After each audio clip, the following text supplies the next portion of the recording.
Fala meus amigos, estamos começando aqui mais um vídeo do canal e hoje eu estou trazendo dois vídeos para vocês de novo aqui, tá? Dois vídeos hoje para refletir o mesmo assunto, só que duas partes diferentes desse assunto, tá? Que é justamente essa pendenga aí que está rolando envolvendo o Banco Central, tá? Então vamos falar um pouquinho sobre isso aí no primeiro vídeo, que é esse que está começando agora. O tema vai ser esse aí do título: Lula detona Campos Neto e expõe o viés ideológico do presidente bolsominion do Banco Central, tá? Então vamos falar um pouquinho sobre a entrevista que o Lula concedeu lá para a CBN, e aí falou, né, desceu o sarrafo no Campos Neto, e depois vamos falar também sobre as repercussões disso, tá? Vou explicar aqui o que aconteceu em relação a essa questão dos juros e também explicar um pouquinho o que é isso, né, essa coisa da taxa de juros. Que mais? Fazer uma comparação com alguns países aqui do mundo, tá?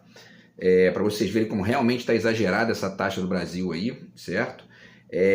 Enfim, repercussão do juiz Moro falando bobagem, e aí Gleisi Hoffmann respondendo, e duas notícias sobre ações que estão sendo movidas contra o Campos Neto agora, tá? Nesse momento então no Brasil. E aí no segundo vídeo a gente vai fazer uma comparação entre a visão da esquerda e a visão da direita sobre a questão do Banco Central, tá? Para poder ver os dois viés ideológicos, certo? Enfim, então é isso, vamos começar o vídeo. Antes, deixo para vocês aqui a dica do meu novo livro de poemas Do Outro Lado de Cá, mais uma vez aí, o zap está na descrição do vídeo, a gente tenta conversar a respeito aí, beleza? Também estou aqui já em articulação com a editora para poder publicar o meu primeiro romance. Até setembro ele está pronto, e aí eu aviso para vocês aqui, tá? Então, pessoal, vamos lá.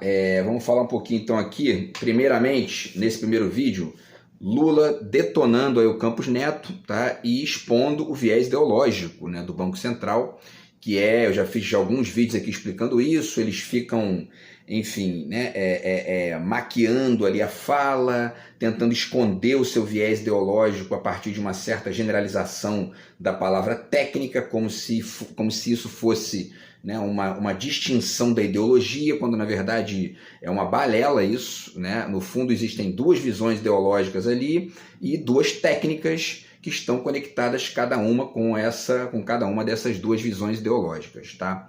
Então vamos lá, vamos começar aqui com a entrevista do Lula, tá? Ele diz o seguinte, eu vou resumir, tá? Tem um trecho lá, um vídeo de 4 minutos e meio ali no YouTube, deixo o link para vocês aí, mas é só as falas principais dele envolvidas com esse assunto aí, tá? Então vamos lá, ele diz, né? Nós só temos uma coisa desajustada no Brasil nesse instante, é o comportamento do Banco Central. E aí ele continua, né? Um presidente do Banco Central que não demonstra nenhuma capacidade de autonomia, que tem lado político e que, na minha opinião, trabalha muito mais para atrapalhar o país do que para ajudar o país, porque não tem explicação a taxa de juros do jeito que está. E aí só uma reflexão rápida aqui. A gente às vezes está falando, né? E não, né? Enfim, às vezes a gente não saca essas conexões, mas quando o Lula diz que o presidente do Banco Central não demonstra nenhuma capacidade de autonomia e depois diz que ele tem lado político, o fato dele ter lado político demonstra que ele não tem autonomia. E ninguém tem autonomia, você tem ali um lado político, todo mundo tem um lado político. O presidente do Banco Central que o Lula posicionar lá, ele também vai ter lado, né? Ele não vai ter autonomia, né? Ele vai ter autonomia, como o próprio Lula pondera aqui, em relação ao outro lado, né? Isso é um fato. E mesmo assim é uma autonomia relativa, né? Especialmente quando se trata, no caso brasileiro, infelizmente, de um presidente do Banco Central conectado com um projeto de governo, de Estado, né? Porque os neoliberais mandam na grana do país, etc. e tal, e ficam ali o tempo todo conspirando para poder impedir qualquer tipo de modificação nesse sentido. Não é à toa que eles aprovaram a tal, aspas, independência do Banco Central, que é na verdade uma desindependência, né? Porque é apenas conectar o projeto ali do Banco Central aos interesses do grande capital, do neoliberalismo, etc. e tal, tá? Isso tem viés ideológico, certo?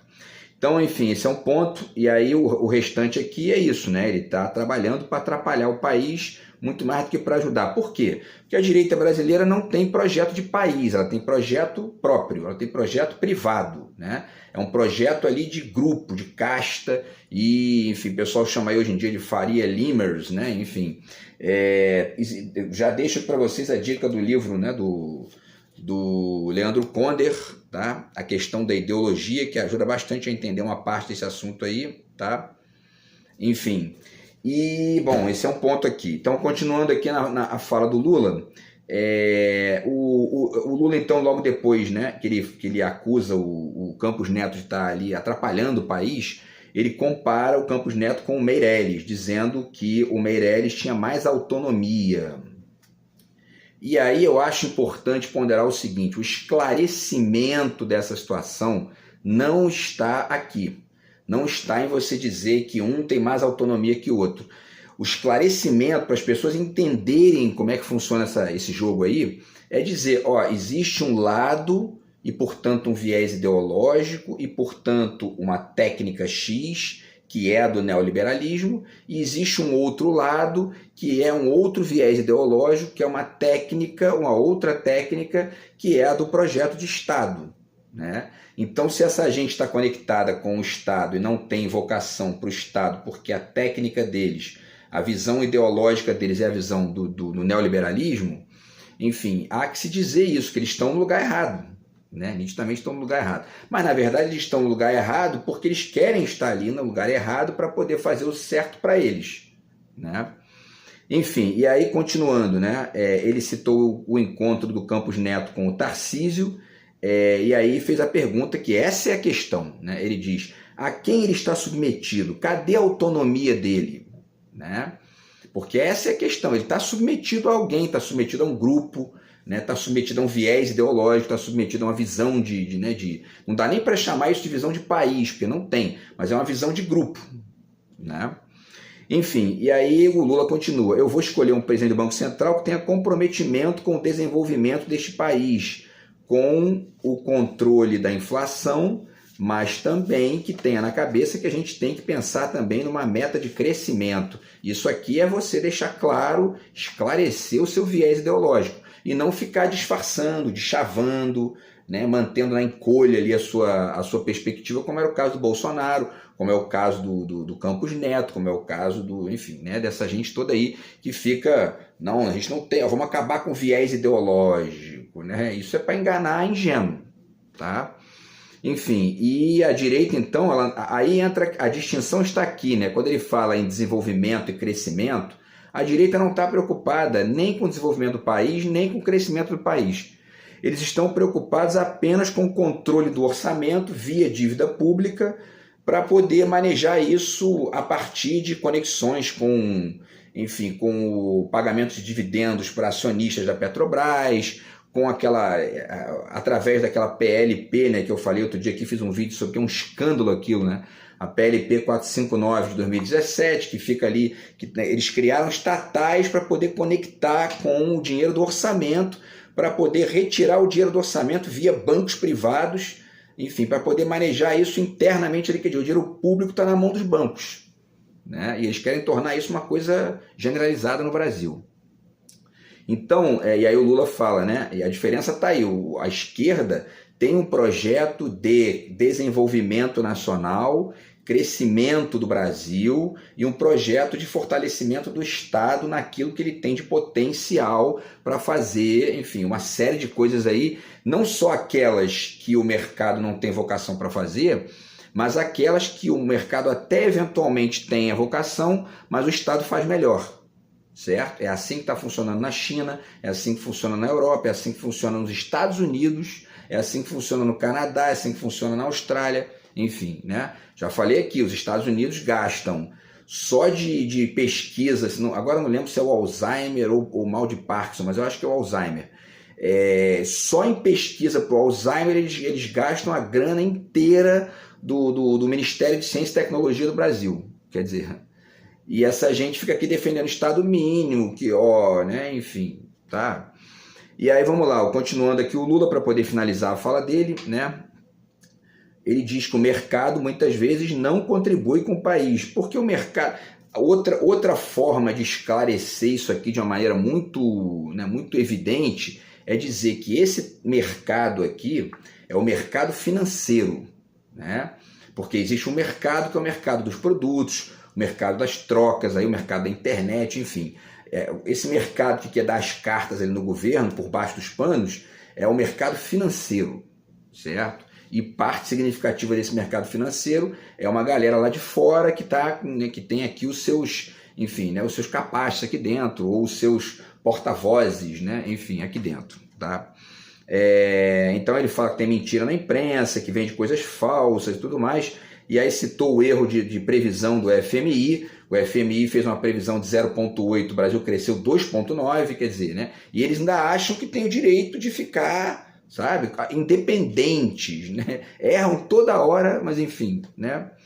E aí, para finalizar aqui a fala do Lula, ele diz, né? Ele fala do investimento que está sendo feito em indústria, em bioeconomia, enfim, transição energética. Essas coisas, infelizmente, hoje, no cenário que a gente está vivendo hoje, né, ainda não chegam na reflexividade negativa do cidadão médio de direita, né? Isso ainda não chega, quer dizer, isso é um processo que tem que ser retrabalhado, tem que ser discutido nas bases, tem que ser feito livro sobre isso, tem que discutir, tem que fazer isso de uma discussão, enfim, né, constante disso. Do meu ponto de vista, é uma discussão que o Brasil tem que fazer desde sempre e até isso acabar, né? Ou até isso ser transformado numa reação ali minoritária que não atrapalhe mais o desenvolvimento do país, né? Enfim, então esse tipo de assunto aqui, que é dos mais importantes, né? Investimento em indústria, investimento em bioeconomia, isso aqui é importantíssimo, mas não está chegando na galera lá por conta dessa reflexividade negativa, tá? E aí ele diz, vou escolher alguém maduro, né, responsável e alguém que não se submeta a pressões do mercado. Repito, né, mercado financeiro, certo? E aí ele continua, que faça o que for de interesse dos 203 milhões de brasileiros, né? Quer dizer, é isso, né? A maioria, é uma lógica, é o que eu falei outro dia aqui do protagonismo solidário, né? O protagonismo solidário da esquerda internamente no Brasil é essa lógica do ganha-ganha. O rico ganha, mas o pobre tem que ganhar também, tem que deixar de ser pobre, tem que acabar com a pobreza, tem que diminuir a pobreza a níveis irrisórios, o país tem que se desenvolver, etc. e tal, e a maioria esmagadora dos ricos estão borrando para isso, certo? Enfim, e aí ele finaliza falando, né? Vamos ver o tempo aqui, ele finaliza falando da festa do Tarcísio, né? Que o Tarcísio fez uma festa para o Campos Neto, né?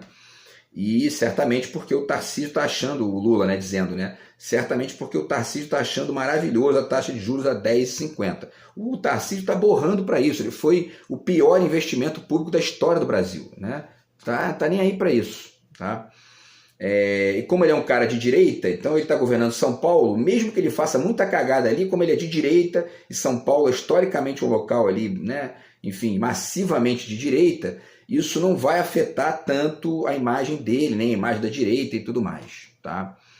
E aí o Lula finaliza, nós vamos repetir Aí ele fala numa coisa aqui que incomodou o juiz Moro, né? O juiz Moro saiu ali do sarcófago e fez um comentário, né? Vamos lá. Aí o Lula diz, nós vamos repetir o juiz Moro, né? O presidente do Banco Central está disposto a fazer o mesmo papel que o juiz Moro fez, o paladino da justiça com o rabo preso a compromissos políticos, né? Todo mundo tá, não com o rabo preso, né? Mas enfim, está comprometido com algum tipo de ideário político, né? E agora, o ideário político da direita é a antipolítica do individualismo. Então, quer dizer, né, eles não têm compromisso nenhum com o Estado, com o país, nem nada. E aí ele finaliza dizendo, o presidente do Banco Central tem que ser imune aos nervosismos momentâneos do mercado financeiro, tá? Então, pessoal, vamos lá, vamos falar aqui, né, vamos por parte, né? O que aconteceu aí com o tal do Copom, né? Notícia aqui da Agência Brasil, Copom interrompe cortes e mantém juros básicos em 10,5% ao ano. Fim das reduções da taxa Selic era esperado pelo mercado financeiro. O mercado financeiro, nessas notícias aqui, ele é citado como alguém que está ali esperando e que está meio que, né, avaliando de um ponto de vista protagonista isso aqui. como se fossem realmente os únicos interessados nessa história e tudo mais, tá? E aí, eles dizem aqui, né, a alta recente do dólar e o aumento das incertezas econômicas fizeram o Banco Central interromper o corte de juros iniciado há quase um ano. Por unanimidade, o Comitê de Política Monetária, o Copom, manteve a taxa Selic, juros básicos da economia, em 10,5% ao ano. A decisão era esperada pelos analistas financeiros, os de direita, né? Bem entendido. E aí eles, né, citam aqui que mudou, né, enfim, a reunião foi unânime, né, a decisão foi unânime, e eles dizem que o Copom justificou que decidiu interromper o ciclo de queda dos juros por causa do cenário global incerto e porque a taxa da inflação doméstica e as expectativas desancoradas, entre aspas, desancoradas, exige maior cautela. Esse papo de cenário global incerto é o quê? A guerra da Ucrânia com a Rússia, lá tem vários países ali que estão envolvidos que estão com a taxa de juros bem menores que a do Brasil. Isso não justifica. O Brasil não tem nenhuma conexão direta com aquilo ali, né? Bom, podem falar aí que isso pode aumentar o dólar e mas isso vai afetar todo mundo e os países que estão ali envolvidos não estão com essa taxa de juros exorbitante que a gente tem aqui. E aí eles dizem, né, que em relação... E aí tem uma contradição estranha aqui que eles falam.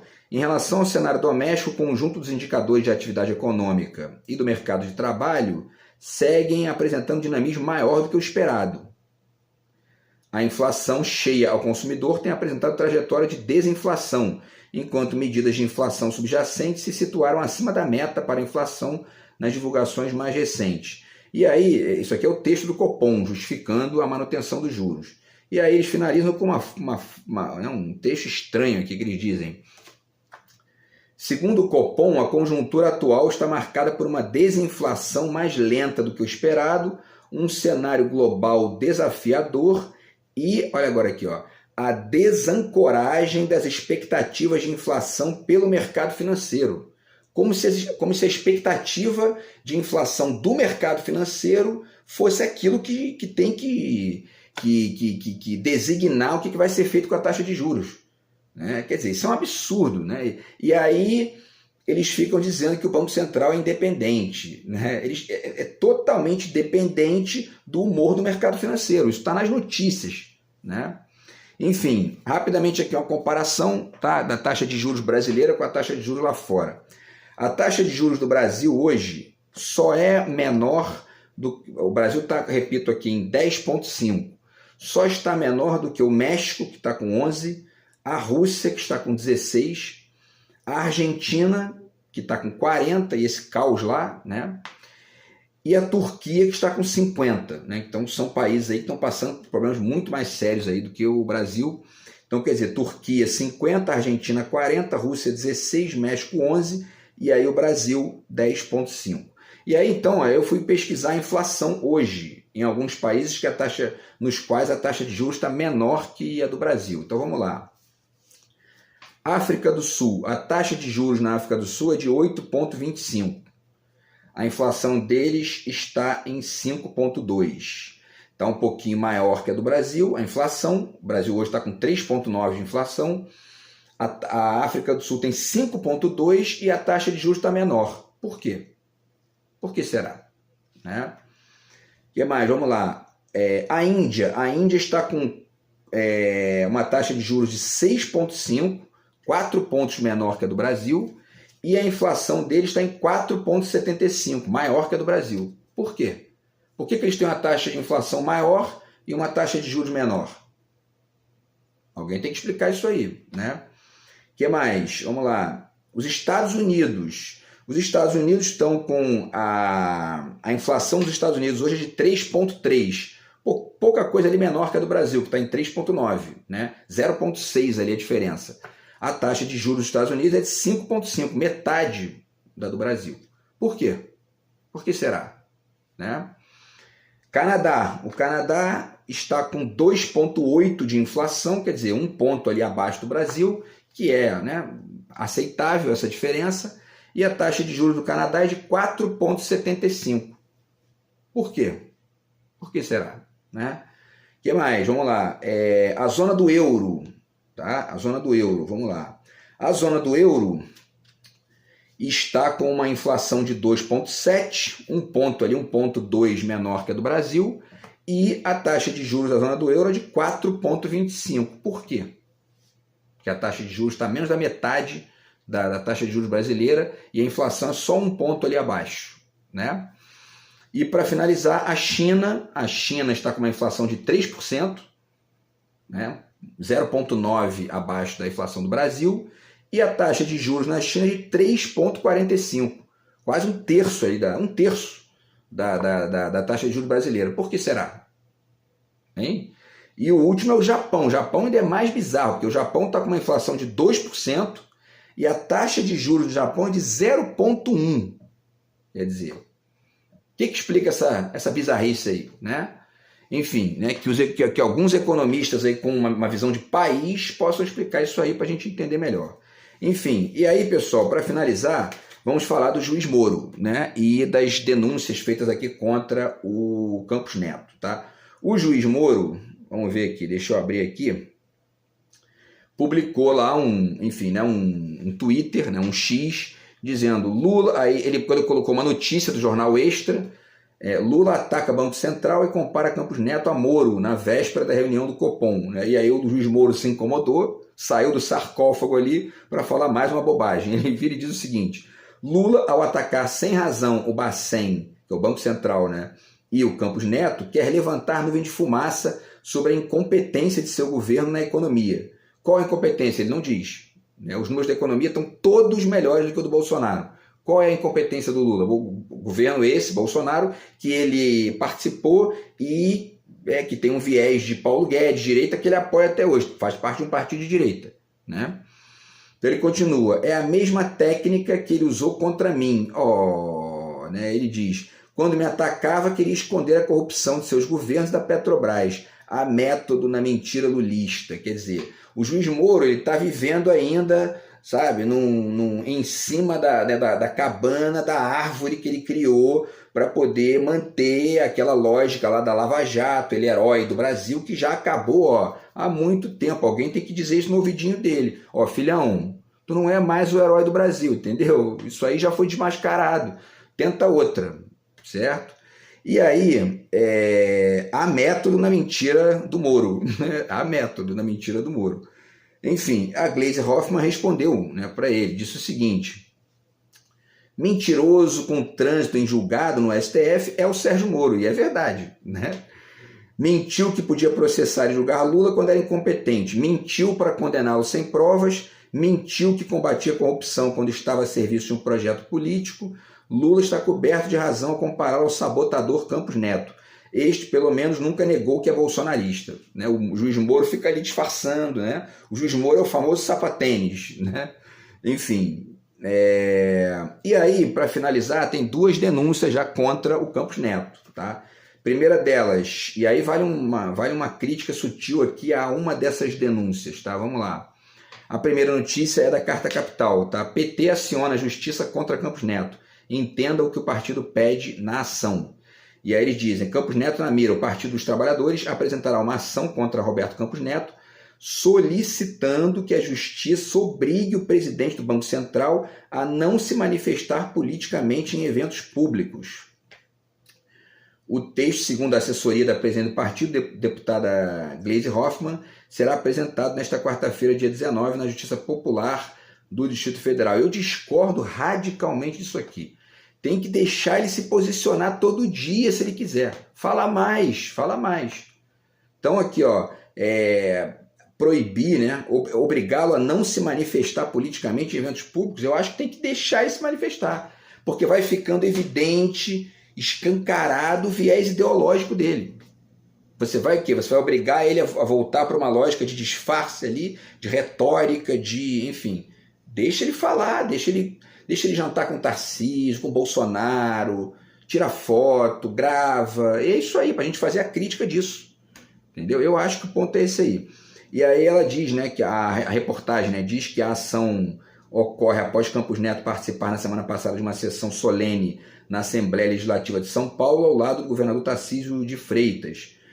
Na ocasião, o presidente do Banco Central defendeu o Estado mínimo, né? Então, quer dizer, Está fazendo o que ali, né? Num local que o Estado precisa daquilo, está fazendo para poder manter o dinheiro do orçamento vinculado aos milionários e bilionários do país, né? E também de fora, né? Enfim, ele também esteve ao lado de Tarcísio em um jantar promovido pelo político bolsonarista em homenagem ao banqueiro, tá?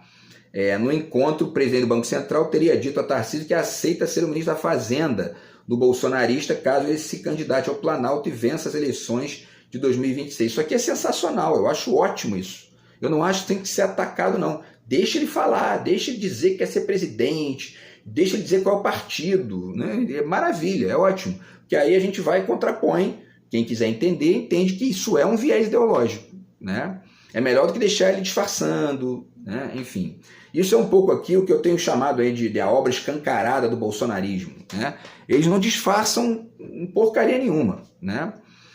Enfim, e aí, para finalizar, ele diz, na ação protocolada nesta quarta, o PT argumenta que Campos Neto tem reiteradamente violado os princípios da impessoalidade e da moralidade administrativas previstos na Constituição Federal. Ao se declarar abertamente próximo ao bolsonarismo, argumenta a legenda, o banqueiro se colocou acima dos interesses públicos. Mas aí que tá, né? Esse também é uma questão, até que dá para fazer um vídeo inteiro sobre isso, né? Porque só esse parágrafo aqui tem muita coisa para refletir, né? Quer dizer, o princípio da impessoalidade e da moralidade administrativas, eles têm conexão com coisas que estão para além do projeto político e da função do órgão, né? Para que serve aquele órgão ali do ponto de vista do serviço público? Para tal coisa, então você não é impessoal a isso. Esse é o ponto, né? Você não pode ser desconectado disso, né? Enfim. Então, e aí finaliza dizendo que o banqueiro se colocou acima do interesse público. Por quê? Porque o projeto da direita é acima dos interesses públicos, ou abaixo, né? Melhor dizendo, abaixo, no caso do Estado, é abaixo do interesse público, é meramente interesse privado, estão nem aí para o Estado, para o país, estão cagando para tudo isso. E a última notícia, pessoal, é que o Campos Neto pode ser exonerado pelo Lula da presidência do Banco Central, porque existe uma outra questão aí envolvendo ele, tá? Revista Fórum, tá?